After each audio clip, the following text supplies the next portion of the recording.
I am Dr. Ghosha Pandav. I am AP in Pediatrics at GMERS Medical College, Sola. I am moderator for today's session. Today we have a seminar on approach to bleeding disorder. We have two experts in pediatric hematology oncology. Dr. Atis Bakane, he is consultant pediatric hematologist oncologist at Nagpur. He is senior consultant in pediatric hematology, oncology, immunology, bone marrow transplant, and cellular therapy. He has done his MBBS from GMC Nagpur, and he has done fellowship of National Board in Pediatric Hematology Oncology, and also fellowship of Indian Association of Pediatrics in bone marrow transplant from Sir Gangaram Hospital, Delhi. He has been certified by the European Board of Blood and Marrow Transplantation. He is part of a team for performing the largest series of sickle cell disease HSCT in India. Welcome, Dr. Atis. Thank you very much. Our second expert is Dr. Vaibhav Shah. He is renowned pediatric hematologist oncologist working in RV Hospital, Ahmedabad since last 3 years. He did his MD from VS General Hospital and fellowship in pediatric hematology oncology from SAN Hospital, Mumbai. Currently, he is working as a bone marrow transplant physician at Saint Sankalp Bone Marrow Transplant Center and treated more than 200 patients with thalassemia successfully. He has been a part of NGO for thalassemia and hemophilia patients. He is giving honorary service for in LG Hospital and Civil Hospital. Welcome, Dr. Vaibhav Shah. Thank you, ma'am. Okay. Our topic will be presented by Dr. Darshan Jethwa. He is resident in pediatrics at Namo Medical College. His mentor is Dr. Vaishali Prajapati. She is professor at Namo Medical College Pediatrics Department. Welcome, Dr. Vaishali ma'am and Dr. Darshan. Now, I think Dr. Darshan should start his presentation. Okay, ma'am.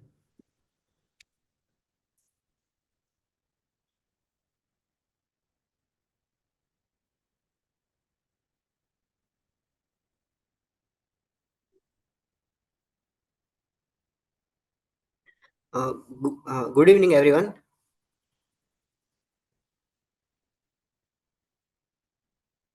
Okay, I am Dr. Darshan Jethwa, a resident doctor in LG Hospital, and I am presenting the today's seminar on approach to bleeding disorder. And I am thankful to IAP for giving chance for me to present this seminar on the approach to bleeding disorder. First of all, the contents of the lectures, content of this seminar are the hemostatic pathway. Then there is history and physical examination. Then there is classification of bleeding disorder with primary screening. Then there is approach to bleeding disorder, and then there is a management of bleeding disorder. First of all, hemostatic pathway includes primary hemostatic pathway and the platelet plug formation, and then there is a secondary hemostatic pathway which includes coagulation pathway. In first of all, whenever there is whenever there is tissue injury, there is exposure of some subendothelial capillary, and there is subendothelial injury which lead to attraction of the platelets at that site, and which lead to platelet swelling and pseudopod formation. After that, there is the expression of glycoprotein 1b receptor on platelet surface, which bind to one Willebrand factor on the subendothelial capillary, which is called platelet adhesion. After that, after platelet adhesion, there is platelet activation, which lead to release of ADP and thromboxane A2. The role of ADP is the activation of the ADP-dependent P2Y1 receptor and P2Y12 receptor, which lead to activation of the glycoprotein 2B3A receptor, which is inactive before activation by ADP, which is activate into glycoprotein 2B3A receptor. And the role of glycoprotein 2B3A receptor, which will be seen later on slide. There is also release of thromboxane A2, which leads to further platelet aggregation, vasoconstriction, and bronchoconstriction. And then there is a role of ADP. The ADP, the glycoprotein ADP leads to glycoprotein 2b3 receptor activation, which leads to further platelet aggregation via fibrinogen. This platelet aggregation further lead to platelet primary plug formation. This platelet primary plug formation, which release platelet factor 3, which has a procoagulant activity, which leads to simultaneously activation of the coagulation pathway. So first of all, there is a platelet plug formation. Then there is release of platelet factor 3, which is having a procoagulant activity, which leads to activation of the coagulant pathway. uh, the, uh, the, uh, this slide is suggestive of the platelet fusion and platelet aggregation. Uh, so there is a sequence of platelet adhesion, aggregation, and adhesion, activation, and platelet aggregation. After that, activation of coagulation pathway, which is in that there is intrinsic pathway and there is extrinsic pathway. In intrinsic pathway, there is first of all activation of factor 12, which is activated into factor 12A. Then there is activation of factor 11, which leads to activation of factor 9. And it leads to activation of factor 10 into 10A, which leads to conversion of prothrombin into thrombin, and which leads to conversion of fibrinogen into fibrin, which is with the help of factor 13, leads to formation of the cross-link of fibrin clot. At the same time, via extrinsic pathway, whenever there is trauma, there is activation of the factor 7, which is with the help of a tissue factor, convert the factor 10 into 10A, which converts prothrombin into thrombin, and then fibrinogen into fibrin, and which leads to cross-link fibrinogen clot. In this slide, there is also anticoagulant pathway is demonstrated. In anticoagulant pathway, there are three factors: antithrombin 3, tissue factor plasminogen inhibitor, and there is a role of protein C. The antithrombin inhibits factor 10 and thrombin, while tissue factor plasminogen inhibitor inhibits the factor 7, and protein C inhibits factor 5 and factor 8. In this slide, there is coagulant pathway and there is anticoagulant pathway. After that, there is a fibrinolytic pathway, which is after. So this fibrin clot is formed, which is lysed by a fibrinolytic pathway. In fibrinolysis, there is activation of the plasminogen to plasmin via tissue plasminogen activator, which converts fibrin into fibrin degradation products, which leads to degradation of the fibrin clot. This is the basis of the hemostatic pathway, or basic physiology of the hemostatic pathway. The whole seminar is based on these two parts. There is primary platelet plug formation and the coagulant pathway. Then there is a history and physical examination. On the basis of history and physical examination, have we differential diagnose to bleeding disorder into platelet disorder or either coagulant disorder. In the history, there is a importance of the nature and site of bleeding. Either it is acquired disorder or hereditary disorder, or either it is vascular disorder, platelet disorder, or coagulant defect. On the basis of that, we are classifying the bleeding disorder into vascular disease, platelet disorder, or the coagulation defect. First of all, nature and the site of bleeding. In that, there is a local cause like the nasal bleed from the nose pricking, polyps, a foreign body, or rarely vascular malformation may cause the frequent nasal bleed. Then profuse, prolonged, or bilateral nasal bleed that occurs spontaneously without any trauma or difficult to stop are suggestive of a coagulation defect, while a generalized petechiae, purpura, bruising, hematuria with the past history of bleeding from the dental extraction or the major surgery raise the suspicion of the bleeding disorders. And the umbilical stump bleeding, which is typically seen with the factor 13 deficiency, but also occur in the deficiency of the factor prothrombin and factor 10. In the history and physical examination, if the child presented, that is the male toddler who has just started to crawling, exhibit the extensive bruising and the joint bleedings, are suggestive of the hemophilia A or either. Just a minute, Darshan. Dr. Vaibhav Shah is asking that we can discuss later on. Sir, we can discuss in between, and we can ask him if we need more clarification for some points, or we need to teach something. Yeah, okay. So I think Darshan, go back, means to start with the history, always you start with the first important thing is the age of presentation, Okay, yes. right? So whenever we are approaching a child with a bleeding disorder, first thing most important will be the age of onset. And we all know that maximum patients will have the history at birth, right? Mainly Yes. delayed cord means significant bleeding after Bleeding. cord stump fall. So that history has to be asked in detail. Yes, sir. Vaccine site hematoma when first hepatitis B or intramuscular injections were given. At Yes, sir. that time, there was hematoma development or not there. It gives us the clue that is it a congenital hemostatic disorder versus acquired hemostatic disorder, Yes, sir. right? So age of onset is very much important because certain disease presents in different age groups. Yes, sir. So, Yes. I have included in the further slides the age and matlab, and the hemophilia disease further in details. Okay, okay. Yes. And Go ahead. Dr. Darshan, I suggest you to go little bit slow. Oh, okay, sir. Okay. Yeah. Okay, sir. A male toddler who has just started to crawling exhibit if they exhibit extensive bruising or the joint bleeding that is suggestive of the hemophilia A or hemophilia B. It is in the history part. Uh, After that, the well-looking child covered with the petechi. So, Dr. Suggest Darshan, Yes, yes, sir. see, like what you explained in the earlier slide in hemophilia. So, what Mhm. will happen to the vaccination in this patient? Will the patient bleed? Yes, sir. Vaccination site hematoma also forms, sir. Is it very common in hemophilia? Do you get such history? So Have you? in So many patients of hemophilia, if you are seeing in OPD basis, very few will give this, you know, Yes, very few will give this hematoma in the because these are the bleeds which are mostly internal joint bleeds and the different types of bleeds. yes, Mostly, this history is lacking in hemophilia. So many times the patients may be in severe hemophilia. Yes, there are some patients who present like this, but rarely they will not right. have this history because you have to ask history from the birth age. Always ask from the neonatal age. Many patients you can pick up at birth. Was this only the capute or some edema or there was some bleed? So there, because there was the history of trauma at birth, sometimes difficult delivery, there you can get. Most particularly in diseases where like Mostly we have seen in the matlab, after crawling, they when they start crawling, a male toddler, matlab, toddlers are when they are started crawling.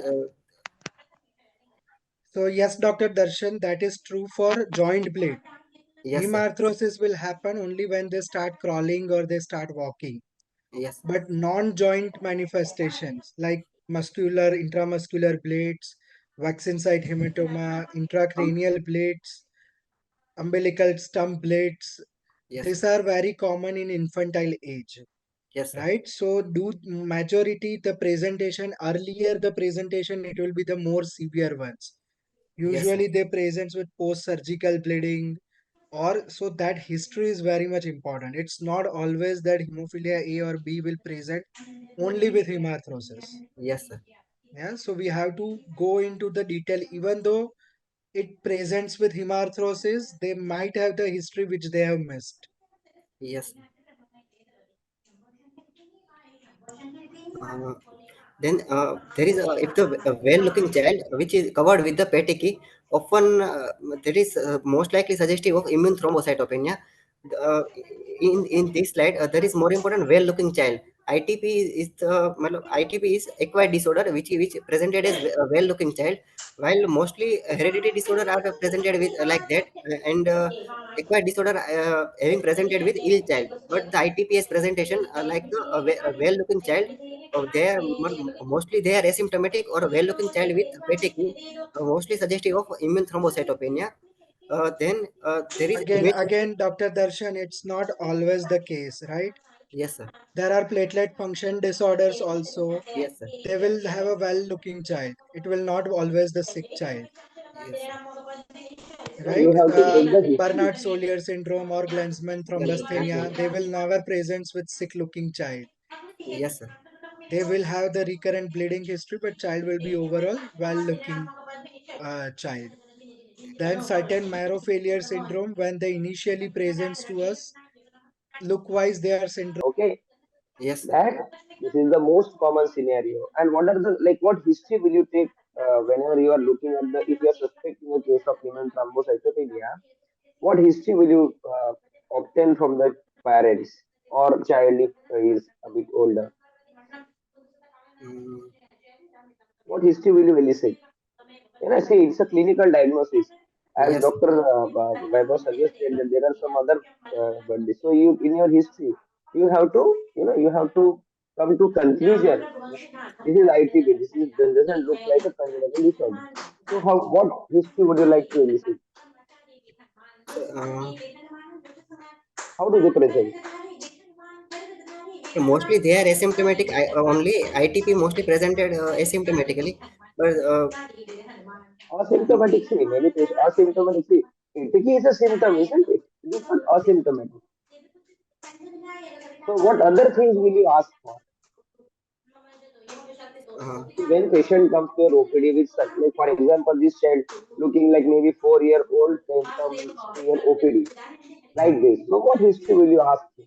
So that in your history, it's a OPD patient. You may not have need to admit also if there are so many other parameters we will consider. But what things will you ask? sir, history of Yes. jaundice may ask on the neonatal time because Common. Just imagine you are looking at the patient in your OPD. What will be the first patient comes walking, drawing? He is all after you, all everywhere in your OPD. You are writing the prescription. So first, what the patient looks absolutely well. The history. What history will you ask? Most first history in any ITP. If you suspect ITP, first thing you ask him. uh, history of transfusion, मतलब immune thrombocytopenia, the drug immune mechanism like a drug induced or What is your closest differential diagnosis than ITP? ITP, thrombotic thrombocytopenic purpura. Maybe, but I think what Dr. Atish is going to ask is some most common will be the still infective etiologies. Yes, At 4 DIC year or of age, acute presentation of thrombocytopenia, I will still look for the infective etiology first. So first we have to rule out the possibly all infective etiologies. okay, sir. Yes, So sir. the fever and related complaints. Again, another possibility will be a malignancy also. So related complaints. So bone pains most commonly, organomegalies or abdominal distension in that way, fever, and then the significant amount of bleeding means mucosal bleed versus only petechial and ecchymotic rash. So type of the bleeding is also important here. Yes, sir. In the immune thrombocytopenic purpose, petechiae is mostly seen. Ecchymosis or deep bleeding are rare, sir. This is a platelet disorder, so they presented like a mucosal or superficial bleed. Right. After that, sir, in this there hematuria with the bruising localized to the gluteal region, ankles or feet, which is mostly suggestive of enoch-Schondlin purpura. In this there is mostly bruising localized to the gluteal region. After that, a sick child which is presented with fever, shock, mucocutaneous purpura, frequently have the disseminated intravascular coagulation associated with the bacterial infection. After then there is a local versus systemic bleed. In that there is a profuse prolonged bleeds that occur spontaneously without any trauma or difficult to stop, are suggesting of mostly coagulatory defect. And then there is a generalized petechiae, purpura, bruising, hematuria with past history of bleeding from the dental extraction are suggest the suspicion of the bleeding disorders. Uh, uh, Bleeding disorder are further then divided into congenital bleeding disorder and then acquired bleeding disorder. Congenital disorders are mostly presented in infancy and early childhood, and there is a family history. Family history is positive in this situation, and mostly they are presented as a Wallerian child with the bleeding. And the examples of that are hemophilia, von Willebrand disease, and the platelet function defects. And the acquired bleeding disorders are mostly presented in later in life, and there is no family history or rare family history of that disorder, and there is unwell child with the bleeding, and except in ITP there is a well-looking child with presented with bleeding. In acquired disorder, there is ITP vitamin K. Examples are ITP vitamin K deficiency, sepsis, liver disorders, and the disseminated intravascular coagulation. Dr. Then there is, Darshan, wait, yes, sir. go back. Yes, sir. So, does all congenital bleeding disorder presents in early life? No, sir. No, If not all. not all, right? So, which are the disorders which can come later in life? The platelet function defects. Okay, then. Sir, hemophilia may also also presented in later in life. So this you have written infancy or early childhood. What I am talking about, any disease Later. which we diagnose in after 5 years of age or after 10 years of age.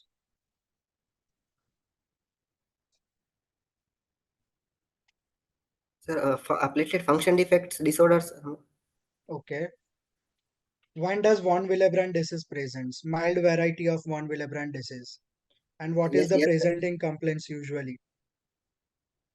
Some milder forms are present in later in life, sir.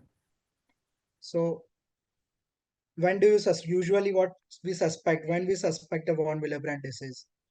Sir, uh, the bleed for immediate bleeding from the minor surgical extraction, then superficial bleeding, or petechiae purpura, or the superficial bleedings are mostly superficial bleeding manifestations are seen in von Willebrand It disease. Yes. present So in any patient who has a mild bleeding, mild continuous bleeding after dental surgery or after eruption of the teeth, or you Yes, can say adolescent female with menorrhagia, there you suspect a von Willebrand disease. So it's not always that congenital bleeding disorder presents in infants. infancy or very early childhood. Your Yes, bone marrow failure syndromes, Fanconi's anemias, usually they don't present in infancy. They yes, present in early childhood after 5-7 years of the age when marrow starts getting failed. And they do have a thrombocytopenia because of that, right? yes, yes, So sir. which marrow congenital failure disease. syndrome, Darshan, which marrow failure syndromes present in infancy in you? Like which have you seen till now? Any patient have you seen? No, no, sir. No. Okay. So there are some disorders which present, है ना? Like closest differential to Fanconi's. Have you heard of disc keratosis congenita? Severe variants can present very early. CAMTs, there are other disorders which can present very early. So whenever you prepare such presentation, you should have a differential diagnosis, because Yes, whenever you are presenting anywhere, if you mention presenting in infancy early child, write 2 to 3 differential diagnosis which present. Okay, yes, then it becomes easy for the for examiners also and for other things also. Okay. Second thing, does family history always present in congenital disease? Like no, no. hemophilia, always they have family history of hemophilia. No, sir. Hemophilia A or B are X-linked recessive, and the other factor deficiency are autosomal recessive. There is no, in old times there is no family history positive. So hemophilia A or B, how many percentage are hereditary and how many are sporadic? Sir, exact. So, Means without family history, acquired mutation, does it happen in like previous generation? They don't have a hemophilia and this child comes with hemophilia. Is it possible? uh, sir, in the sir, hemophilia A and B, there is they are X-linked, so there is no possibility. Otherwise, autosomal recessive, other factor deficiency are presented. So usually 20% of hemophilia A or B are still sporadic. They don't have the family history. And the etiology is it's a de novo mutation into mother. So it Oh, can happen. 80% patients does have the history of positive family history in cases of hemophilia. but 20% patients do presents without any significant history. Okay. And nowadays we are encountering a new problem with IVF pregnancies with donor eggs or that things. So in that case, there is never a history, but you have to ask whether it was a natural pregnancy or assisted pregnancies, Yes. right? So that is also the thing which now we have to keep in mind when we are asking. If you just blindly ask whether is there any family history, they will say no. Okay.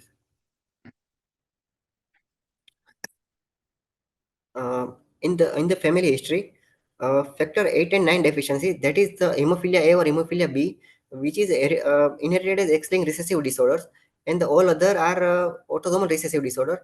And in the von Willebrand disease, there are three types. In von Willebrand disease, 1, 2A, 2B, 2M are the autosomal dominant in nature, and 2N and 3 are autosomal recessive in nature. This slide is of the prime importance in the physical examination. Uh, how to differentiate between platelet disorder and the coagulation disorder. Uh, First of all, the site of bleeding.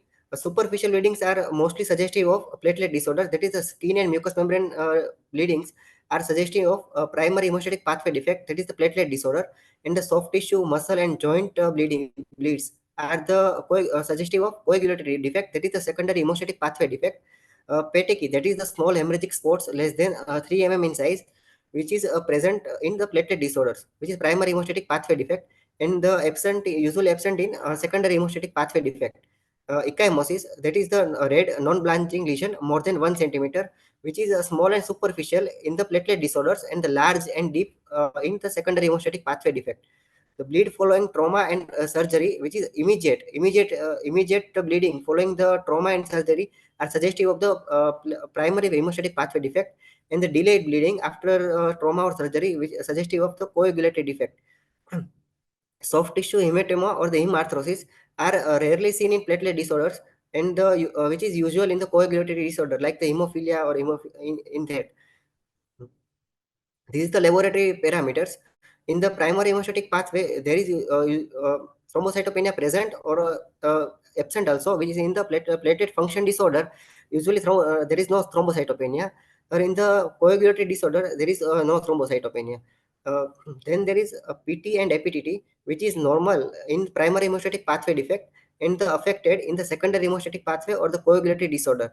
The bleeding time, which suggests the platelet attraction to the blood vessel, which is prolonged in the platelet disorders or are normal in platelet function disorders, and the bleeding time is normal in secondary hemostatic pathway defect or the coagulatory defect.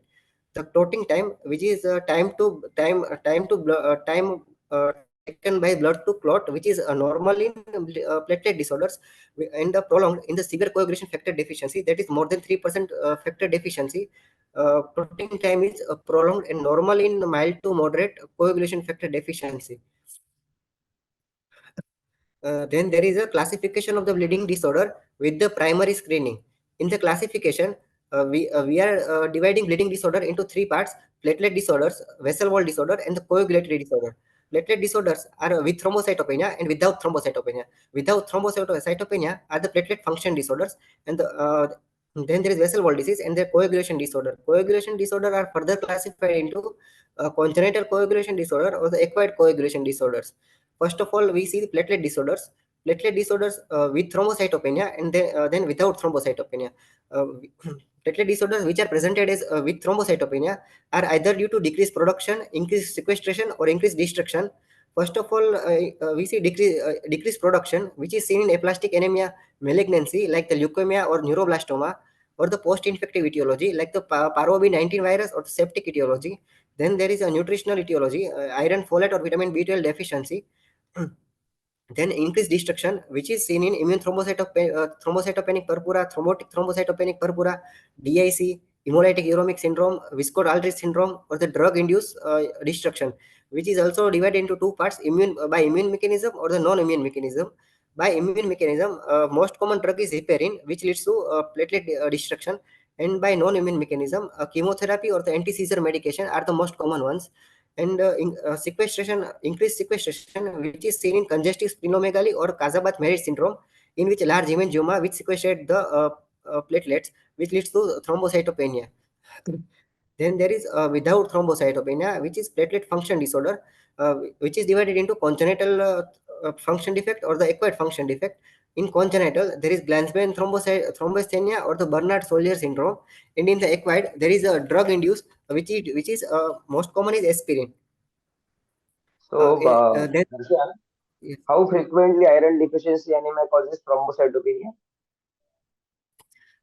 Sir, which is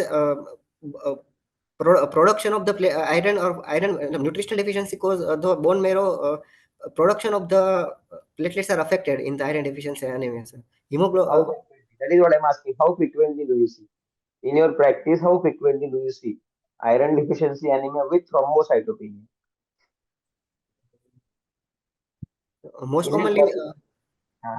Please tell me. Yes, yes. Just a OPD practice question. I have asked it. mhm. Do Sir, you see thrombocytopenia with iron deficiency anemia?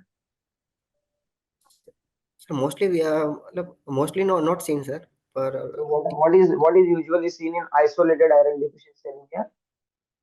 Thrombocytopenia, normal thrombocytes, or thrombocytosis. What do you see more often? sir, thrombocytosis more often we see, but also nutritional Why do deficiency. you think? Why do you think they have written nutritional deficiency in bracket all of them? What happens in India? How common is only iron deficiency disease, anemia? है ना? Iron Times deficiency their anemia is nutritional the is fine. commoner You know, one. combine. So B12 and folic acid, if they are deficient, many times platelets may be on the borderline. So you have to, when you look at the CBC, we have to look at lot of parameters, not Yes, sir. only hemoglobin. You have to see MCV, you have to see Yes, sir. other parameters and whole. So nutritional. So whether it is nutritional deficiency or just iron or folic, because treatment is a bit different. So Yes, what sir. is the commonest cause of iron deficiency in India in your Sir, practice? What? nutritional deficiency is the most commoner one. And nowadays with the recent trend, uh, what happens? What is the milk intake recommended to prevent iron deficiency anemia? sir, Just for exclusive milk, right? breastfeeding. Sir, goat milk cause folate deficiency and No, I'm asking about. I'm not going to detail poly. I'm just asking you iron deficiency anemia. Is milk intake related to iron deficiency yeah, anemia? yes, sir. Mother milk content is low. Iron content of the mother milk is low, but absorption is more. So, sir, which is sufficient in most cases. But after that, sir, Hmm. top feeding, which is deficient in iron, so that iron deficiency is more common. Okay, if somebody is some 2 years old child is being given cow milk of 1 liter per day, what will happen? Sir, there is definitely iron deficiency happens, sir. Well, cow milk is deficient in iron, though. Is it the reason that? Sir, exclusive cow milk 1 liter per day, then there is definitely iron deficiency. So reason I'm just asking the reason. Is it the just milk intake? If somebody is giving 1 liter, will cause iron deficiency. It is not just because of the low iron content. There are two reasons. One is absorption is very much affected because Yes, sir. iron binds to calcium. That is one other thing. And if you give 1 liter milk to a child of 2 years old, and very common, this you will see in commonly pediatric. If you work in periphery, you will see a lot of patients just giving milk to their children till 2 to 3 years of age. They will not add the complementary feeds and all early. So that is why you have to always ask this question if you are seeing a patient of nutrition deficiency. Many times they are giving lot of milk rather than decrease. So scenario has changed a bit. Okay, Yes, sir. so you have to keep it in mind. Yes, sir. Okay. So any Uh, syndromes, Darshan, associated with thrombocytopenia? uh, sir, there is Kazabat-Mary syndrome. Is there, sir? There is increased Apart from sequestration. that, Apart from that, sir,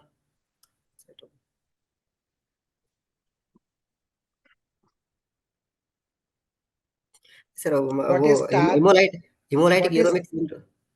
HUS? Okay. What is TAR? Uh, thrombocytopenia aplastic anemia.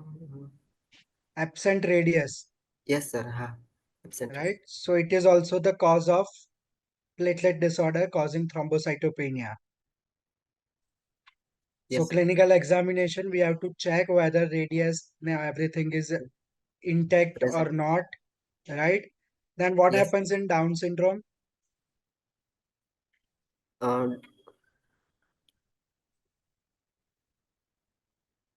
Down matlab, syndrome child, what happens? sir, on effect on platelets. You asked. Yes, we are discussing about bleeding disorder, especially platelet disorder right now. Yes, sir. So does Down syndrome have any association with thrombocytopenia? Uh, Sir, I have not read about that, sir. So Down syndrome, they say it is known to cause GATA1 mutations and it can cause benign thrombocytopenia also. Then in Down syndrome, there is a transient abnormal myelopoiesis in neonatal period. So Okay. that can also lead to thrombocytopenia and they have a propensity to develop into malignancy, which can also eventually cause thrombocytopenia. Right? So Down syndrome, absent radius and thrombocytopenia syndromes. Then in increased destructions, the majority group, adolescent population, which is the most common thing we have to Sir, see. in adolescence, mostly, sir, drug induced More destructions. commoner than drug induced adolescent female or male presenting with thrombocytopenia. Sir, infective etiology in Infective, second, we can think about nutritional also. Again, adolescent have a food tantrums and all that. yes, sir. But apart from that, Apart from that, I am telling about increased destruction also, giving you the hint. yes, sir. Sir, hemolytic uremic. It will not present in adolescence, usually, unless it is E. coli induced.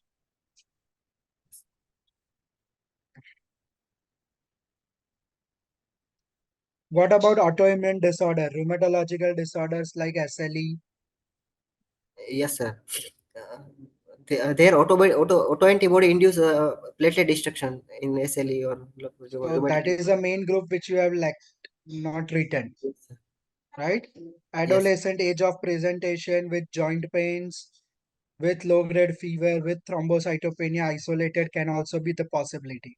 yes, sir. Even though well looking child, ITP presenting in adolescent age, we will think of autoimmune because it should be associated with some other autoimmune manifestations. Yes, sir. Isolated ITP usually presents in the age group of 4 to 8 years, 9 years. So anything above 10 years or anything below 2 years, differential diagnosis changes. It is not always ITP. Yes, sir. So any patient above this, beyond this age group, if they presents with thrombocytopenia and you are suspecting ITP, always rule out other etiologies first, then only label as Then, ITP. yes, sir. Don't directly jump as a diagnosis of ITP. Okay. Sir, then there is a coagulation disorder, which are classified into congenital coagulation disorder and the acquired coagulation disorders. In congenital coagulation disorder, there is hemophilia A, hemophilia B, other factor deficiency, and one valent factor deficiency. And in the acquired ones, there is vitamin K deficiency, liver disease, DIC, renal disease, and the drug-induced coagulated disorder. Most common one is warfarin. Uh, then there is the most important part is the primary screening. In primary screening, there are tests which we have to first we have to done for the primary screening of the child presented with the bleeding. First of all, the CBC with peripheral smear. In peripheral smear, there is a thrombocytopenia. Also, we have see that in previous slide. Otherwise, there is a giant platelets which is seen in Bernard-Solier syndrome, immune thrombocytopenic purpura, and small platelets are seen in Viscott-Aldrich syndrome, and the cystocytes are seen in microangiopathic hemolytic anemia, in hemolytic uremic syndrome, sepsis, and the thrombotic thrombocytopenic purpura. Then there is a bleeding time, which includes the interaction, which means which measure the interaction of the platelet to a vessel wall, which measure the lesion of the primary hemostatic pathway. The method of the measurement of the bleeding time is the modified EVS method, and the normal bleeding time is 3 to 9 minutes, and the prolonged bleeding time is seen in whenever there is APC count is less than 50,000. It count below 10,000. Bleeding time is prolonged to often to 15 minutes, and this is the method of the measurement of the bleeding time. This is the modified EVS method. In Yeah, that, just there is go a back. blood pressure cuff which is placed on the upper arm. Just go back. Yes. Okay, what CBC with PS, this is done. So can you tell me some things about what are small platelets? How do you differentiate small platelets and large platelets? Or anyway, what are the giant platelets? Are there any other syndromes which you see giant platelets? Compared to monocyte, Okay, which is the platelets most has, common disorder with giant platelets? You have written there, most yes, common, ITP. So whenever yes, you ask, whenever somebody, there are, when you send your CBC to a hematopathologist or pathologist, and if somebody, if she calls up that yeah, the platelets look absolutely, larger. ITP will have some macroplatelets, but not to that extent. But yes, to call them large specifically, if somebody calls you up, you always should be, your eyes and ears should go up, and you should ask yourself, am I missing something?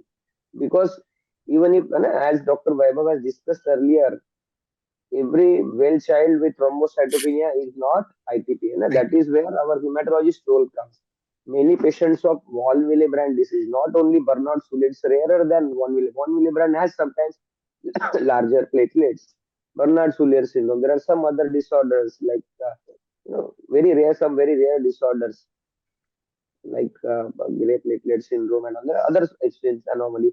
So many, I don't think about the pediatric level need to know, but you should at least know, you should know the names of those disorders that somebody may ask you. Then what are small platelets? When do you call platelets to be small?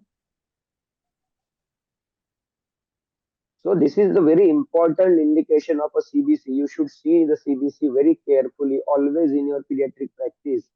I myself have seen 3 patients till now where Wispert-Eldridge syndrome was just diagnosed on the CBC, was being missed for months. So how do you see small platelets on the CBC? CBC. I'm asking about a good CBC report. Which parameter do you look at?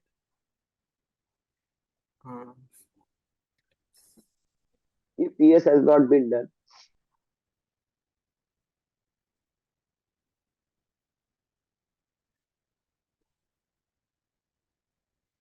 sir, comparison of the size of platelets to giant platelets are match with the giant platelets means platelet size equal matches the size of monocytes, which is larger, and the small platelets are usually smaller than the normal. No, I'm asking about the size. How do you decide this slide? You are written small platelets. So when do you call small? If somebody calls you up and tells that the small platelets, then how do So you for decide? RBC, what do you look when you call RBC a small? On what parameter it is decided? Uh, When can we have say it's a microcyte, micro RBCs, microcytic RBCs?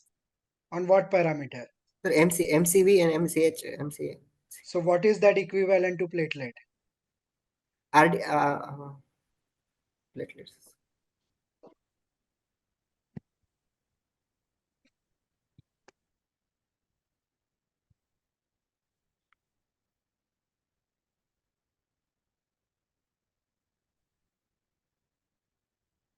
Sir, that I don't. You will go and read about platelet size and how important it is because we can miss Wispert-Eldridge syndrome. Okay, Yes, go ahead, but go and read about it. How do we see platelets? Because these are very common questions in pediatric examination, which will be asked you. We are just discussing pediatrics. We are not discussing hematology. Because these yes, are simple things, OPD practice you should know. Please go and read about platelet distinctives. Okay. yes, sir. And again, here also in CBC, it's not isolated platelets that we have to look for. Yes, sir. As Dr. Atish shared, we have to look for the RBC morphology, whether macrocytosis is associated with thrombocytopenia, differential count, leukocytosis, leukopenia. What will usually happens in severe B12 deficiencies? In severe B12 deficiency, sir, there is macrocytic hyperchromic anemia, sir. So anemia will be together with leukopenia also. So sometimes severe B12 presents with pancytopenia rather than thrombocytopenia. Yes, sir. Same happens in autoimmune also. It's not a single lineage which is usually affected. So whenever a bleeding child comes to you, just don't see ki platelets are okay. Chalo, platelets are okay. This cannot be a thrombocytopenia or bleeding disorder. Okay, But sir. maybe even patient's platelet is 1 lakh, 1,20,000, but HB and TC are far low than what we have expected. Yes, sir. So CBC is just not only we focus on platelets, we all the parameters are equally important when you analyze even the bleeding child. Yes, sir. Um, Bleeding time we measured by the modified EVS method, and that is the in that the blood pressure cuff is placed on the upper arm and inflated, and there is then incision are made on the forearm. There are two incision made on the which is mostly around 10 long and 1 deep, and then there is a sudden decrease, immediately deflated blood pressure cuff to 40 Hg. Then the blotting paper is touched to the cuts every 30 seconds until the bleeding stops. Then the size which is stained by the stained by the bleeding which is measured, and on the basis of that the bleeding time is measure. The length of the time takes take it for the cuts to stop the bleeding is recorded, which is a bleeding time. And the normal bleeding time is 3 to 9 minutes, which end up prolonged bleeding time is seen in whenever there is APC count is less than 50,000, and the count below less than 10,000. Bleeding time is usually prolonged then more often to 15 minutes. Then then there are some condition in which there is a prolonged bleeding time with the normal APC count. They are the platelet function disorder or the qualitative platelet disorder. In that there are Glanzmann thromboasthenia, Bernard-Solier syndrome, Viscott-Aldrich syndrome. Then there is a vasculitis, connective tissue disorders like the Ehlers-Danlos syndrome, and the drugs like aspirin, NSAID, and von Willebrand disease. And the hemophilia is the one which is coagulation disorder, in which there is a prolonged bleeding time with the normal APC count. And after that, there is a clotting time. In clotting times, there are two methods, which is a slide method and the capillary method. Capillary method is also called the Wright's method. In we all have done in the physiology practicals that our fingertips are after the prick, the capillary, we have to touch the capillary refill to the bleeding site, and the automatically capillary are refill, and then every 15 seconds we have cut the tube at the interval of the 15 seconds, and the time at which the fibrin thread is formed, which is noted, which is called the clotting time. And this is the capillary method of the clotting time. And the normal clotting time is 2 to 6 minutes. Then there is a prothrombin time. It Darshan, uses, yes, sir. shall we do BTCT? Shall we do BTCT? Are we doing BTCT? Yes, sir. In our hospital, we are doing bleeding time, clotting times. So shall we do? Is it advisable to go for a BTCT? Any patient with bleeding or who does most commonly BTCT? All pre-surgical fitness patients. Yes, sir. They get done BTCT. So is it advisable to get BTCT? Yes, sir. Bleeding time clot. The answer is no. It is not recommended, right? Because it's very subjective manner. So it may give false results. So nowadays, in a routine practice or as per the hematologist opinion, BTCTs are outdated, obsolete. Whenever in need you want to do, you directly go for the assess of prothrombin time or activated partial prothrombin time, Yeah, okay, right? sir. Yes, So sir. BTCT is just theoretical purpose. You should know how to done. In resource limited setting, it is justified in They should have emergencies, gotten. but as a part of routine where all the facilities and lab facilities are available, BTSUT should never be advised. Okay, sir. And one more thing, Darshan. Yes, sir. Also, but This to complete because this the is a list, common experience of us. We go to see, if somebody comes with a problem of some knee and somebody does PT-INR and he bleeds during surgery. So what was wrong in that? Pardon, sir. You understood? A Uh, 5-year-old child comes to some surgeon with knee joint swelling. yes, sir. Some pediatrician sees the patient and advises PT-INR before surgery. Yes. INR was normal. Patient was operated and patient bled profusely from the knee after 3-4 days bleeding. So what was missing in this? What do you think should have been done? PT-INR was done. Yes, sir. apart from PT, what other tests, Darshan? Is it only PT will suffice or something else? That is asking that. Yeah. Dr. Vaibhav, regarding PT and CT, it is not being done routinely, but though the topic was given, so just to complete the list, he has included No, this. no, ma'am, I agree. I told that for theoretical purpose, it is definitely good to Yes, know sir, yes, these sir. things, Yes, sir. but just wanted to highlight to all the listeners that Yes, as a routine yes, yes. screening, it should not be recommended unless it is a resource limited setting. They can still do a BTCT, but apart from that, that should be not the normal terms. And more thing is APTT has to be done with PT-INR. In pediatric age group, many moderate from hemophilias are missed. No? Acquired inhibitors and all are very less, but moderate hemophilias many times we see such patients because PT-INR is a usual recommendation in adults. They get it done PT-INR, PT-INR. Nobody does APTT, but in our APT. pediatric age group, always advise APTT before surgery. Because what happens if you certify that and it comes back to us? Okay. Yes, sir. Okay. Please continue the discussion. Then there is a prothrombin time. In that, it uses the thromboplastin to activate the factor 7. And the normal value of the prothrombin time is 10 to 13 seconds. And the prothrombin time measures the extrinsic and the common pathway of the coagulation. And the prothrombin time prolongation not seen until these factors are the less than 30% or until the fibrinogen is less than 100 mg per deciliter. The prothrombin time is prolongation seen in the extrinsic pathway and the common pathway defect. That is the factor 7, factor 5, 2, and 10. Then the fibrinogen deficiencies. Uh, then there is a prolongation of the prothrombin time with the normal APTT, which is seen in the common pathway defect. That is factor 7 deficiency. And the normal prothrombin time is seen in the isolated intrinsic pathway defect. That is the factor 7, 9, 11, and the 12 deficiency. Then there is APTT, that is activated partial thromboplastin time.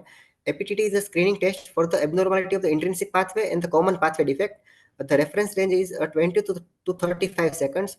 APTT is prolonged in the inhibitors such as the blood coagulation, such as lupus inhibitors, heparin, fibrin, and the fibrinogen degradation products.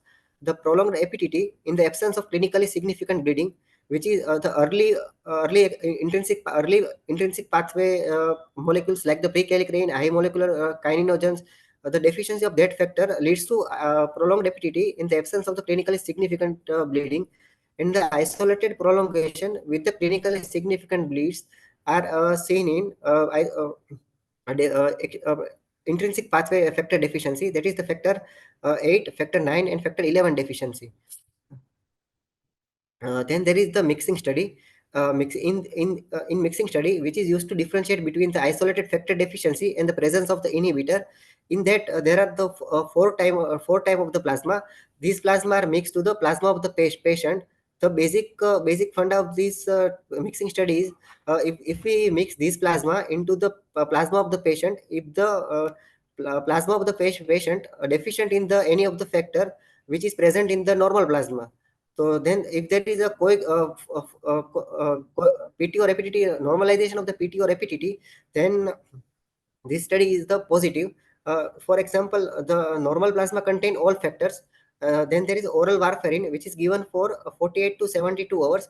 which leads to only deficiency of the factor 7, which is the early oral. If the warfarin given for the shorter duration, then there is inhibition of the factor 7 only. And if we describe the warfarin for the longer duration, that is the 1 week warfarin or the exoplasma, there is the deficiency of the all factors which are synthesized by liver, that is factor 2, 7, 9 and 10. And then there is a aged plasma. In that there is deficiency of the factor 5 and factor 8c.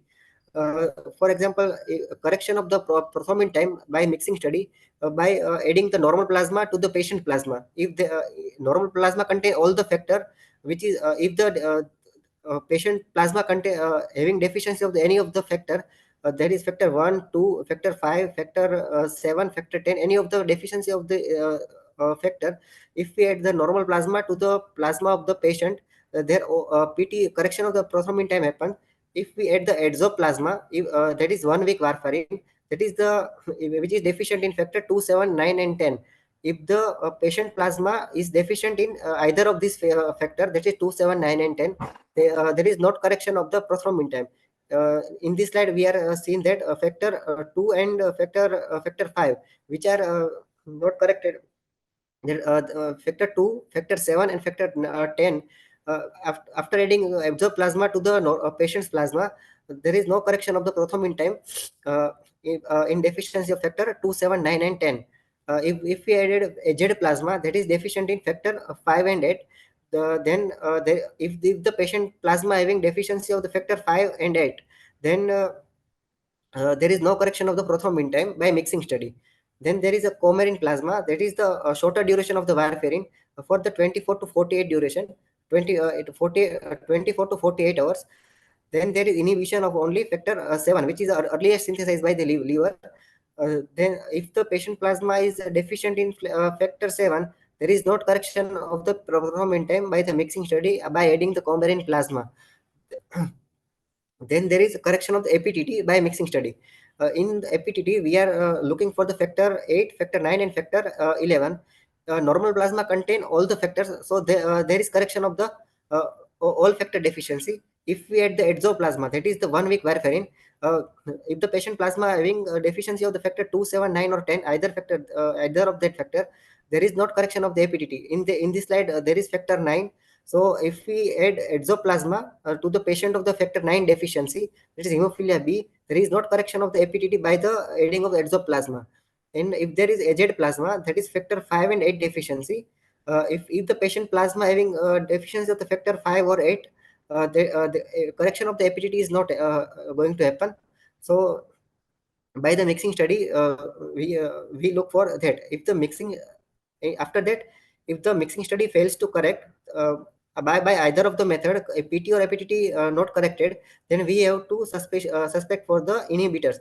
That is either there is no deficiency of the factor, but there is inhibitor is present, by which mixing study fails to correct the PT or APTT.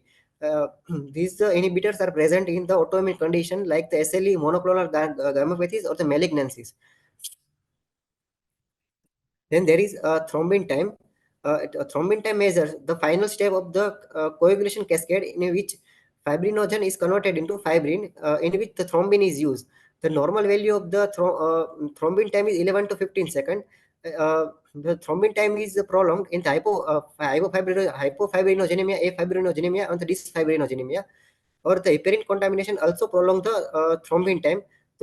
And to differentiate the deficiency of the fibrinogen from the heparin, reptilase time is performed. In reptilase time, we use the snake venom. By snake venom is the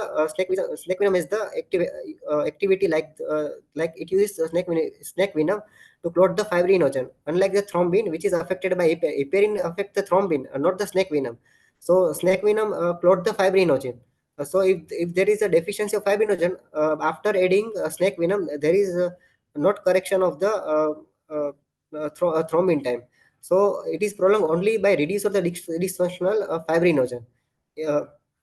So if the PT is normal, APTT is normal, or isolated thrombin time is high, which is seen in the deficiency of the fibrinogen, that is hypofibrinogenemia, or the dysfunctional fibrinogen, that is dysfibrinogenemia, or PT, if the PT is high, APTT is high, and the thrombin time is also high, then there is suspicious of the disseminated DIC, the large dose of heparin, or the severe hypofibrinogenemia. In that case, there is a prolongation of the all three PT, APTT, and thrombin time.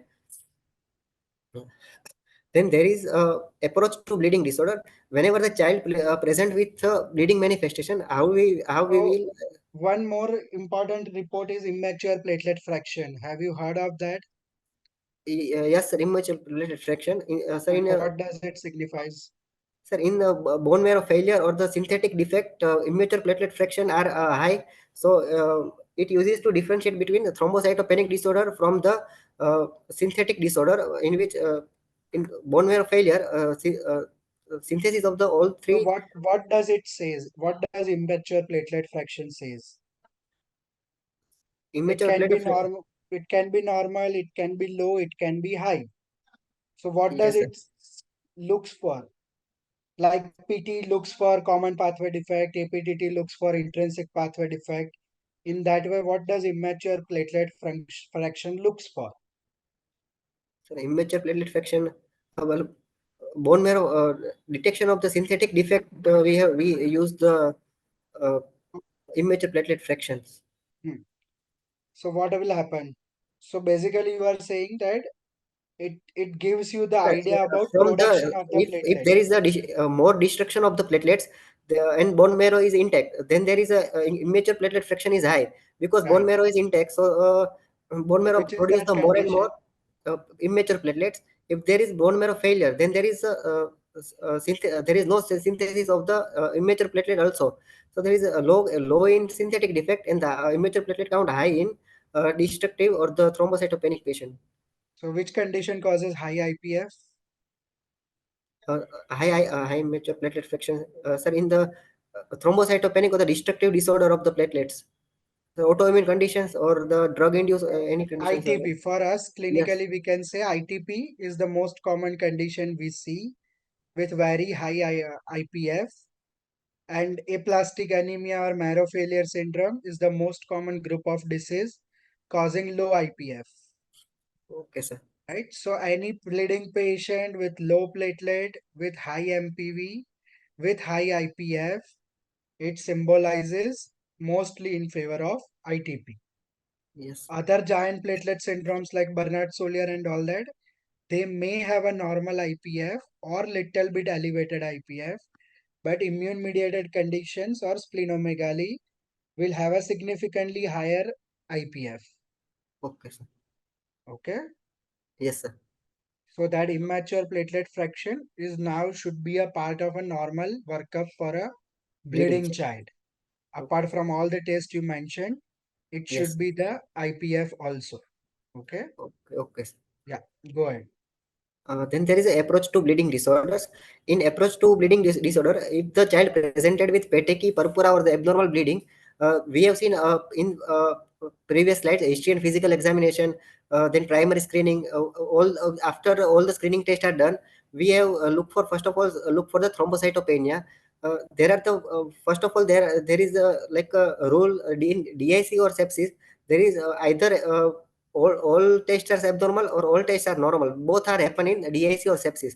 Like if the thrombocytopenia is present, thrombocytopenia with prolonged PT and APTT, that is thrombocytopenia also present and prolonged PT or APTT also present, then we are think of DIC or sepsis.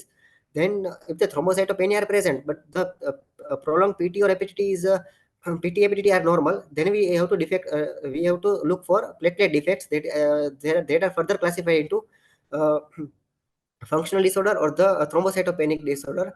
In the ITP, HUS, TTP, acute leukemia or aplastic anemia, there is thrombocytopenia present, but the PT or APTT are the normal.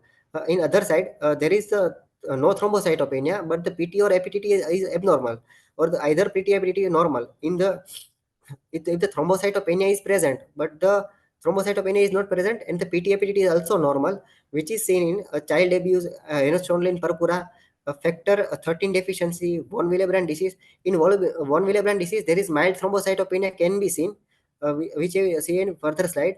There is a platelet function disorder.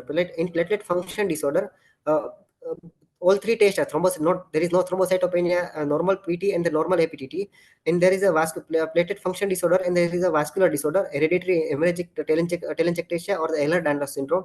In all that vascular disorder, there is no thrombocytopenia, and the PT APTT is normal. On the basis of if the PT or APTT is abnormal, then we have to further uh, classify into three categories. If there is abnormal PT and the normal APTT, then there is an extrinsic pathway defect, that is the early liver disease factor 7 deficiency or the warfarin therapy, which inhibits the 2, 7, 9, and 10, which which cause abnormal PT but the normal APTT. Then there is a normal PT with abnormal APTT. Then there is isolated intrinsic pathway defect, that is uh, uh, factor 8, factor 9, factor 11 deficiency, or the moderate to severe von Willebrand disease. In this slide, we see that mild Willebrand disease, mild von Willebrand disease causes no thrombocytopenia, or normal PT APTT, or the abnormal APTT seen It in is moderate to not mild severe. von Willebrand or moderate. It is a type of von Willebrand disease. Okay. Yes, sir. So there is a type 1, type 2, type 3. In type 2 also there are A, B, M, N. So there is a particular variety which is only associated with thrombocytopenia, where binding of von Willebrand factor with platelet is defective. So that causes excessive binding of platelets to that von Willebrand factor and excessive platelet activation. That's why it leads to thrombocytopenia. And in that case, in treatment of bleeding, you have to give the platelet rather than the plasmas. Okay. So that is the only thing. It's not depend on the severity of the von Willebrand disease.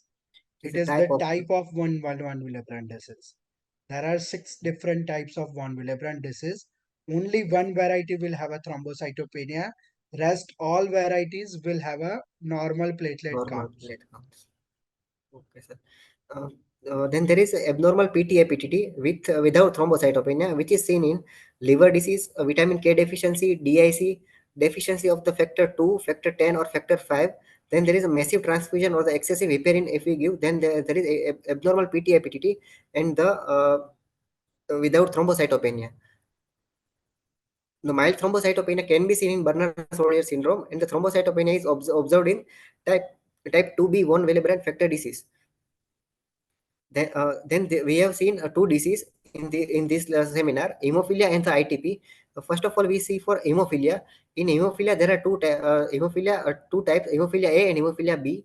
In hemophilia A, there is factor 8 deficiency, and hemophilia B, there is factor 9 deficiency, which is the most common congenital coagulation factor defect. And in the clinical findings, there is the increased APTT, which is the extrinsic pathway defect, and the normal APC, BT, bleeding time, prothrombin time, and the thrombin time, which all are normal, but the raise of the APTT. Then in the manifestation of the hemophilia, the early manifestation of the hemophilia are from the childhood. There are blue patches and the bruises on skin, gum bleeds, frenulum bleeding, cut and wounds on the bleed, which is bleed for the longer duration. Then there is unbearable pain in muscle and joints, like hemarthrosis, which is the hallmark of the hemophilia without injury. Without injury, there is hemarthrosis or the unbearable pain and in muscle and joints. Or also there is intramuscular hemorrhages. In this slide, intramuscular iliopsoas muscle hemorrhage is seen, which is also seen in hemophilia patient. And patient with the mild hemophilia with the factor levels more than 5 international unit do not spontaneously bleed, but the factor less than 5 international unit per deciliter, which spontaneously bleeds.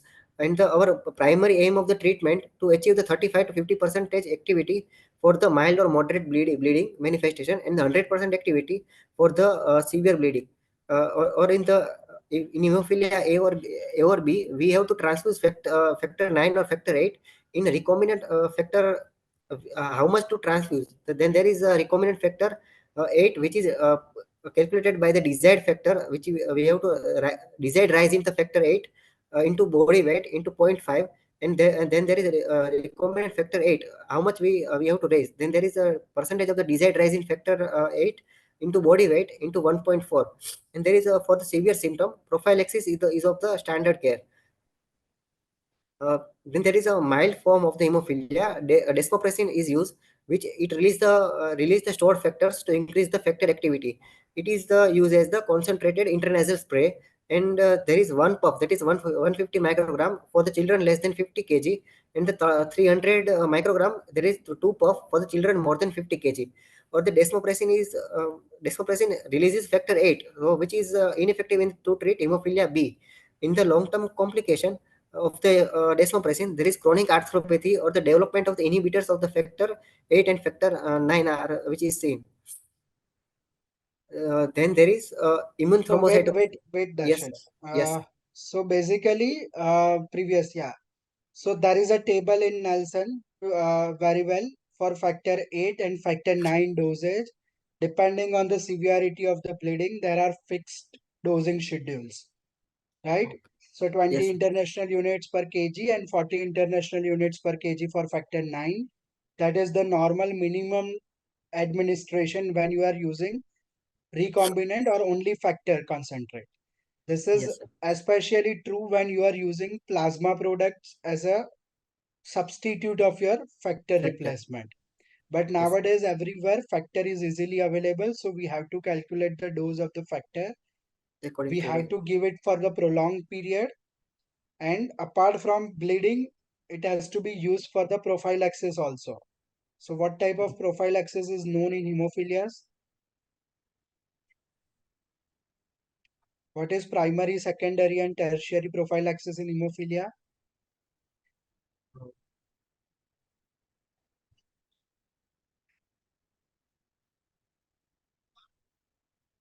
So, sir, that primary prophylaxis is before any bleeding symptoms. Just on the family history, or what if you diagnose any patient with bleeding disorder, they should be on the prophylaxis. yes, Secondary prophylaxis is after the onset of bleeding. Any bleeding, it can be mucosal bleed, it can be hemarthrosis, it can be IC bleed, whatever.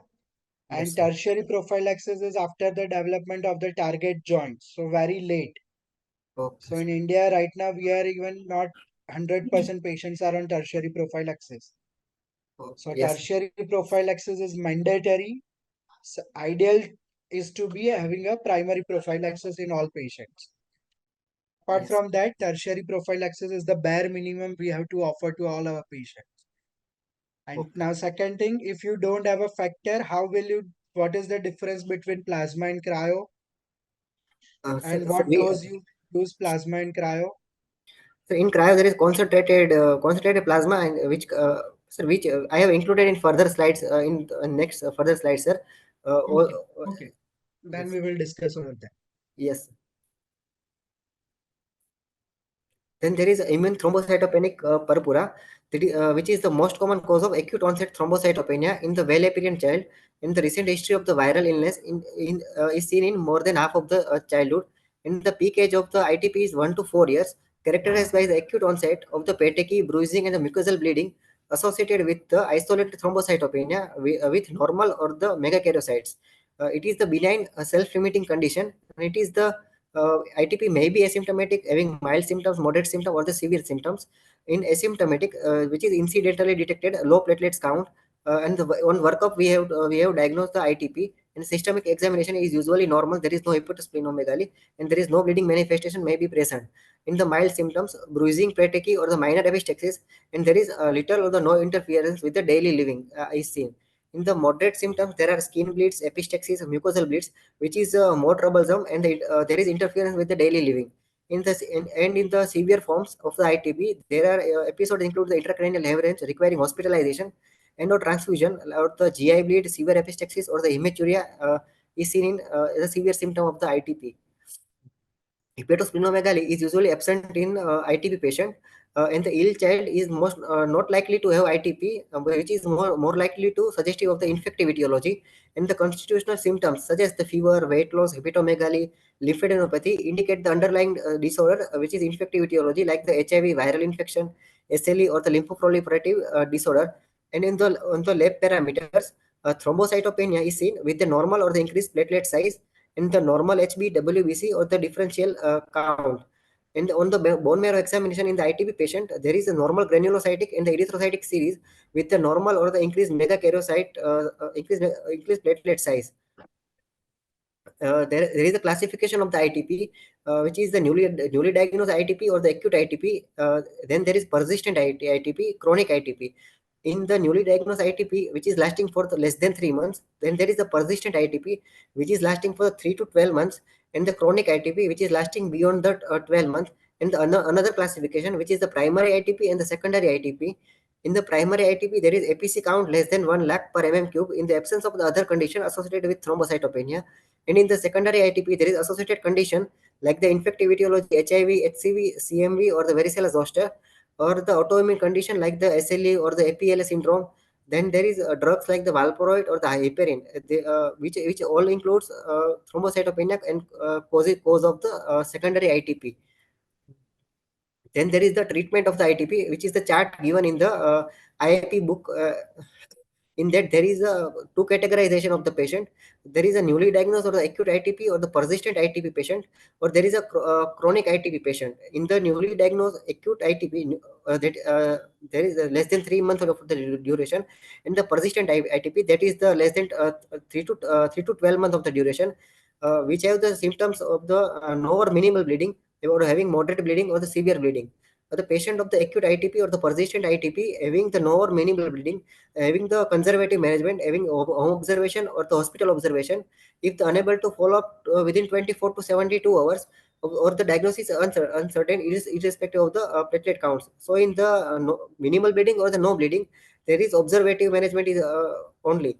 And in the next, there is moderate bleeding. The short course of the steroid or the IVIG or the IVNTD therapy should be instituted.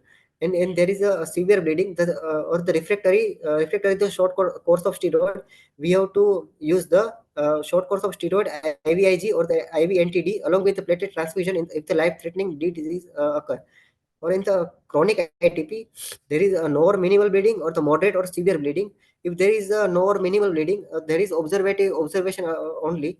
And in the moderate or the severe bleeding in the chronic ITP, that is more than 12 months, treatment option includes thrombopoietin receptor agonist like the L-thrombopeg and the romiloplastim, or the rituximab or the splenectomy, which is done we splenectomy after 5 years or the later in life, or the last resort for the treatment of the chronic ITP, or the high dose of the dexamethasone or IVIG, or the combination of the above with the platelet transfusion in the life-threatening blades.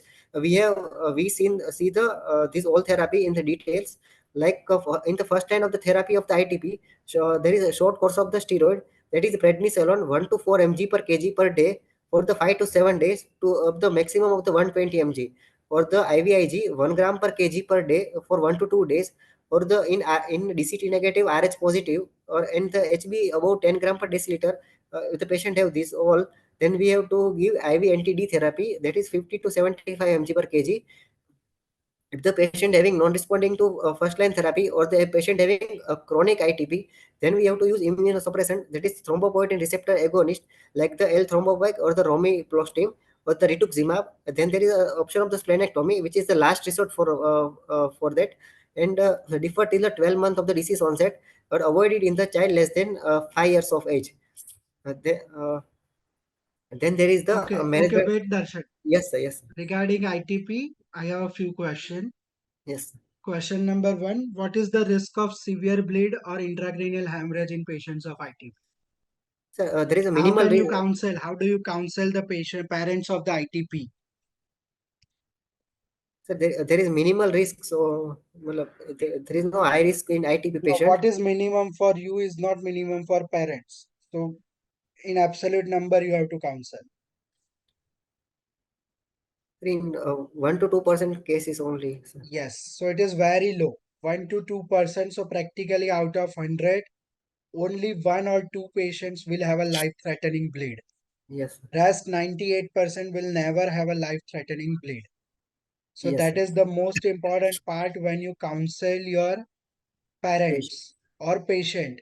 When newly diagnosed ITP happens, you have to tell them that it is a chance. How much chance that acute ITP will convert into the chronic ITP?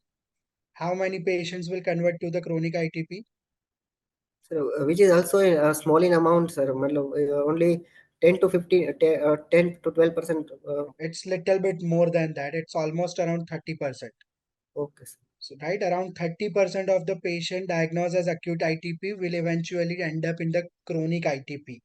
So, these two are most important data when you counsel our parents, that even though it is a benign condition, it is harmless. 30% chance will be there your child's platelet is going to be low lifelong. And even though their platelets counts are low lifelong, they have a hardly 1% risk of having a severe bleeding because of just low platelet count. All we are talking about is spontaneous bleeding. Post surgery, post traumatic, definitely they are going to have a high bleeding tendency. But without anticipation of any event, spontaneous severe life threatening bleed is just 1%, right? Yes, So sir. that is the thing. So that because so that they have to be more kind of a precautions to avoid injuries so that the risk of bleeding is less Yes. and observation can be sufficient for the treatment of majority of your ITP patients. Yes. Right. Second, Yes. what is the role of bone marrow aspiration in ITP? It should be the normal thing in each and every patient, or it No, should be sir. on the individual basis. No, sir. In some patient there is megakaryocytic picture, or otherwise RBC or the WBC series are normal, but in platelets in some patient there is megakaryocyte are seen.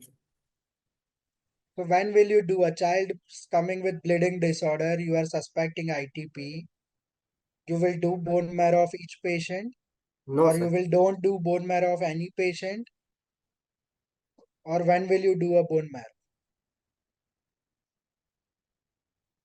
Sir, yes. Which are the indications in patient's history or report which suggests that you should go for a bone marrow?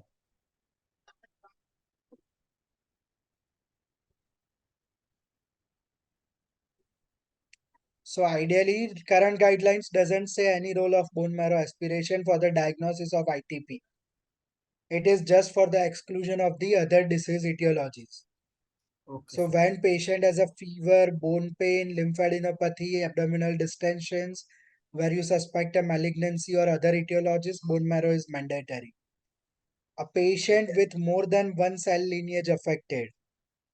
So patients either with low platelet patient have low HB or low counts or lymphocytic predominant count, then your bone marrow is mandatory.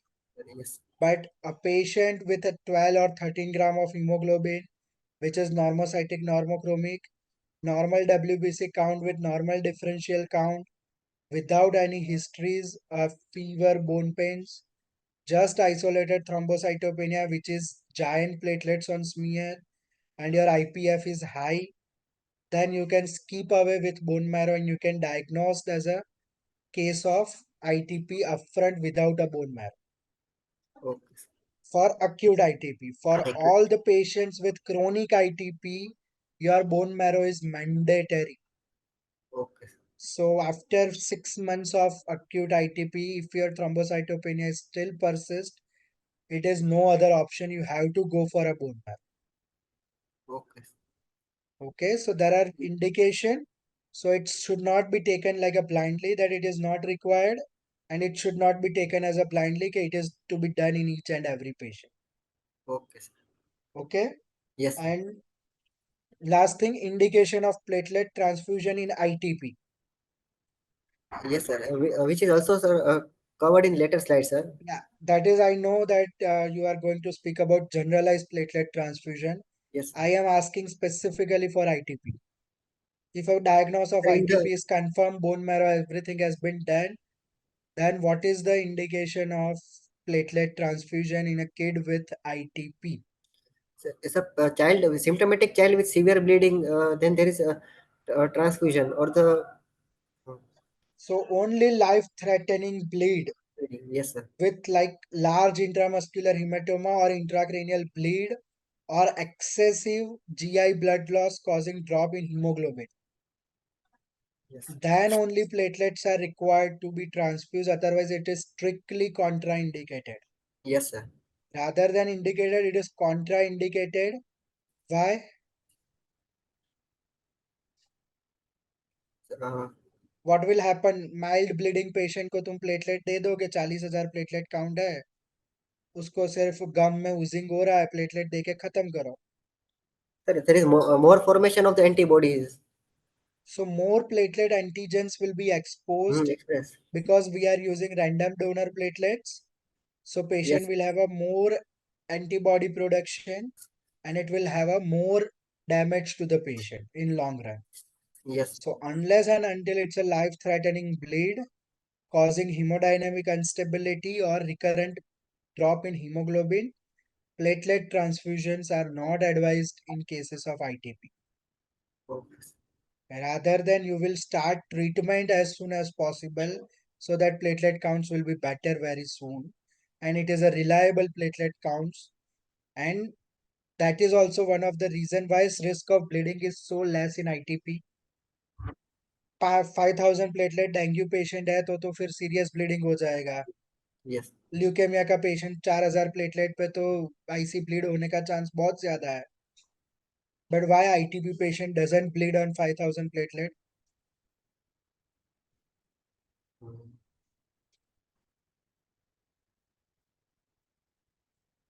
Because they have a giant platelets in circulation. So Okay. that giant platelets is not counted as a platelet by your machine. So that's why your machine related counts might be low. But if you go for a smear examination, it is more. Your machine will say 5,000, but if you go on smear, it may be 20,000 platelets. And that giant platelets has a more efficiency than your mature platelets. So they have a more tendency to control the bleeding, even though their numbers are less. Yes. So that is the reason why ITP doesn't bleed so badly. So first of all, you should not get panic when patient of ITP comes with whatever platelet counts. If you are not going to get panicky, then you will treat the patient. Yes, sir. Okay, go ahead. Then there is the management of the bleeding child. In that, first of all, the fresh frozen plasma. First of all, how we prepare the fresh frozen plasma. In that, first of all, all blood is processed through a cell separator to obtain a plasma, and there is the plasma is frozen within the 8 hours of the Can go collection. little fast, highlight only important things. Okay, sir. And this is the process of the preparation of the fresh frozen plasma. Fresh frozen plasma contain the all clotting factors, including the labile factors 5 and factor 8. The volume of the 1 unit is equal to 100 to 13 ml, and the dose of the FFP is 10 to 15 ml per kg, and the infusion rate is over 1 hour, and the one unit of the factor 9 per kg, which is the raised plasma factor 9 by 1%, and the 1 unit of the factor 8 per kg raise the plasma factor 8 by 2% in the hemophilia patients. So, then there is a cryoprecipitated plasma. How we prepare? First of all, how we prepare the cryoprecipitated plasma? In that, there is a plasma is frozen for 24 hours. Then it is thawed at the 1 to 6 degrees Celsius until the insoluble proteins are the precipitate. After the insoluble protein precipitate, we have to centrifuge that plasma. Then the cryoprecipitate is the refrozen for the storage.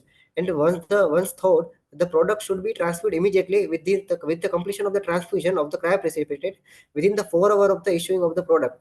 And the cryoprecipitate contain the factor 8 von Willebrand factor, fibrinogen, and the factor 13. The fibronectin volume each bag, that is the 1 unit of the bag, contain the 5 to 15 ml uh, of the cryoprecipitate plasma, which is much lower than the normal plasma. And the dose of the cryoprecipitate is the 1 unit per 5 to 10 kg body weight, or the 5 to 10 ml per kg, and which will rise the fibrinogen by the 0.5 gram per liter, assuming there is no ongoing loss or the consumption of the factor. Then there is the PRC. In that there are two types of the PRC: the random donor platelet or the single donor platelet.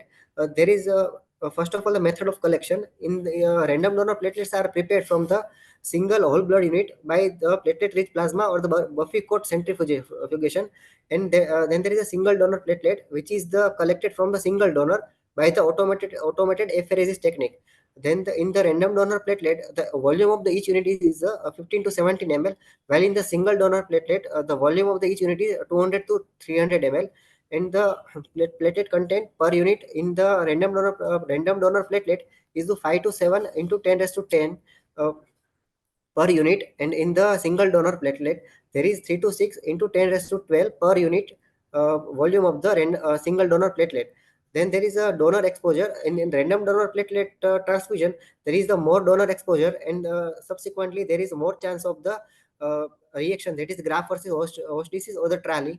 And at the same time, the donor exposure is the less in single donor platelet, so that there is less chances of the gram versus host disease, and the TRALI is less in a single donor platelet transfusion. And the donor availability, that is in the random donor platelet, donor availability is easy, and in the single donor platelet, the donor availability is the difficult.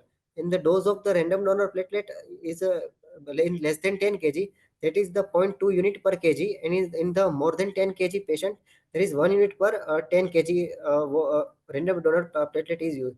And in the single donor platelet, in less than 30 kg patient, half unit, that is the 150 ml, and in the more than 30 kg, 1 unit of the single donor platelet is used.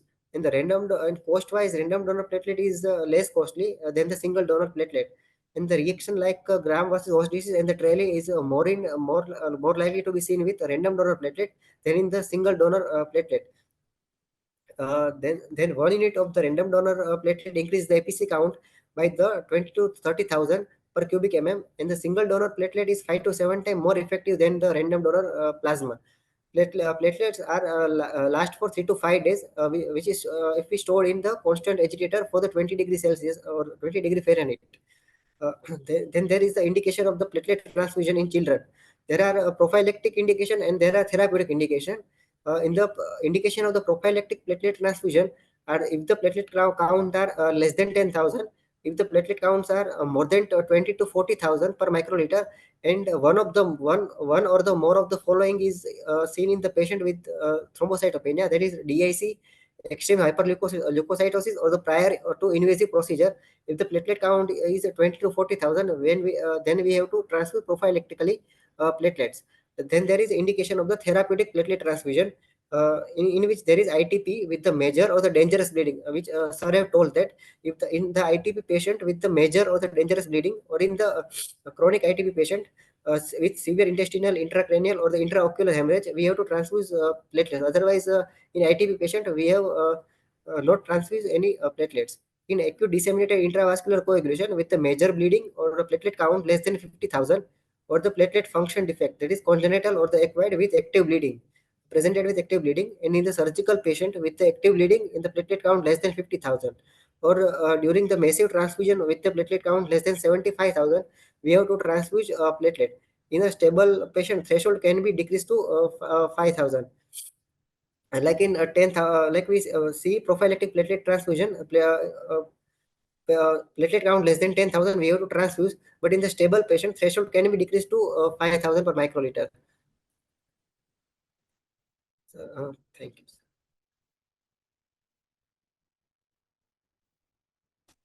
Actually, in between, I was disconnected because of some issue with my laptop. Have we discussed about anti-EDTA antibody?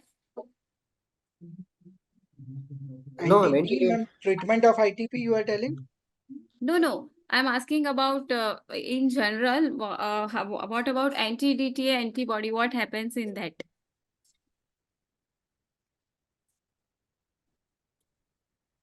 Sorry, ma'am. IV I'm asking to Darshan. Do you know about it? Pseudothrombocytopenia due to that. No, ma'am. Pseudothrombocytopenia, I don't know. When we have discussed that already, that whenever we are seeing platelets, it is to be seen in peripheral smear. Yes, Sometimes there are IgG antibodies against EDTA, and in EDTA sample, when it is seen in counter, platelets are low.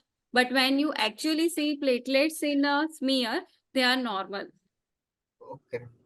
Okay, that is just one point. Otherwise, it was a very wonderful presentation, and both the experts has discussed very fruitful and interesting topics.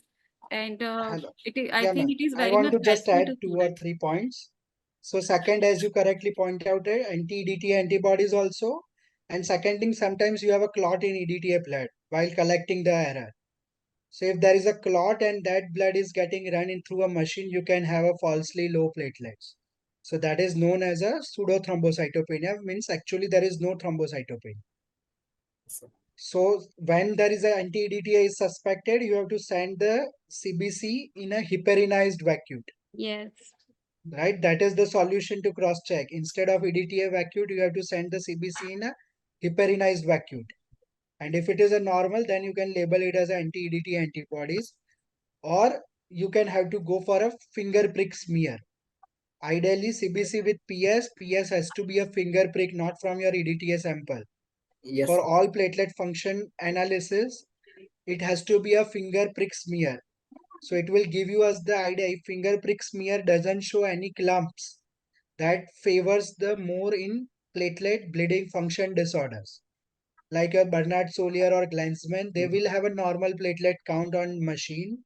But if you go for a finger prick smear, there will be all separate platelets. There won't be any platelet clumps on the smear. Yes. So that way you have the idea about the platelet function disorder. So especially when you are suspecting platelet function disorder, finger prick smear are must. Second thing, for platelet transfusion, this cutoff is for the normal child, not for the neonate. For neonates, cutoffs are different. So this 10,000 asymptomatic is for child who is more than 1 year. But in younger child, especially in newborn period, we take this cutoff as a 30,000. So preterm newborns with asymptomatic with platelet less than 30,000, still you can transfuse their platelets. But not a 5-year-old child with 30,000 platelets. Okay, sir. Okay, so that is a thing.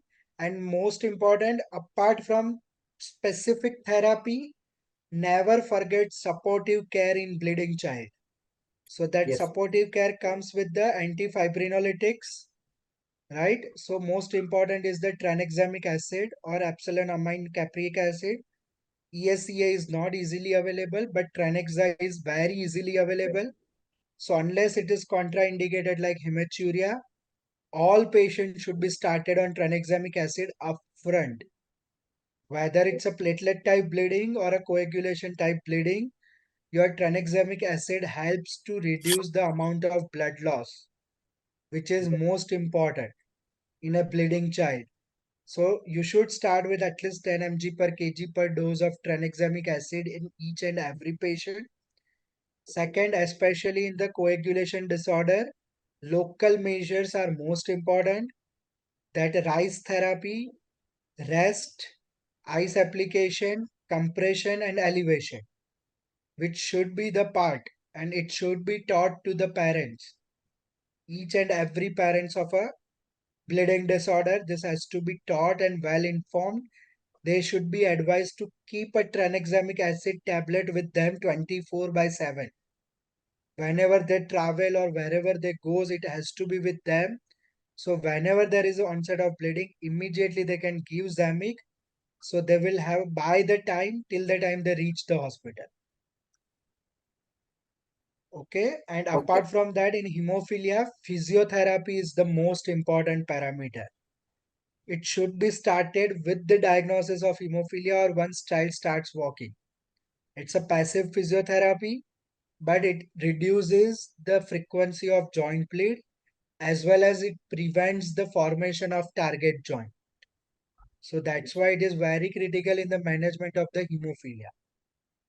So ideal approach, if you summarize of a approach to a bleeding child, it starts with the history, age of onset to the type of bleeding, whether platelet type versus coagulation type Okay. bleeding, with or without family history, then goes to the general examination with key points, associated organomegalies, lymphadenopathy, pallor, or any presence of any syndromic features leading to the congenital thrombocytopenia more likely, and then goes to your workup, which includes at least CBC with expert peripheral smear, PT with INR, APTT, fibrinogen D-dimer study, and wherever required, immature platelet fractions and platelet function analysis or any specific factor assay, or then comes your bone marrow aspiration and biopsy.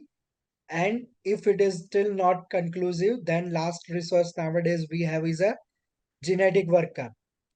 We have to send NGS on all congenital bleeding disorder patient for the confirmation of the diagnosis, as well as for the subsequent pregnancies where they can have a similar child with a bleeding disorder. So this is the summary of the approach, starting from the history, ending up of the genetic workup. And management, as we discussed, depending on the underlying etiologies, transfusions wherever required, blood product, platelet versus plasma versus cryo, factor precipitate, and supportive care with tranexamic acids and other supportive management. Yes, sir. Okay, Okay. it was a wonderful presentation. Thank you, sir. Thank you, Dr. Vaibhav, Dr. Atish, and Gosha for your valuable inputs and guidance. Thank you, madam. And thank you, Darshan. It was a wonderful presentation. And thank you, Dr. Vaibhav. Our other expert has left because he told that he will left at 7:15. But he also discussed very important points in bleeding disorders. So thank you. I think now we should conclude the session. And thank you, Thank you all the IAP members also. Thank you all the IAP members for giving me chance for the presentation of this seminar. Is there any question or anything? I think I don't know whether it is. It is, I think, in chat. There is. Just a minute. Ankita must be knowing. I think she must There have is no access. questions from the delegates, sir. Okay, then it's fine. Then we can close. Okay. All right. Thank you so much, everyone, for the valuable time and for being with us. Hoping to meet you again on this platform very soon for any other next sessions. So with all your due permissions, can we conclude the session over here? Yes. Okay. Yes. Thank you so much. Thank you so much. Good night. Take care.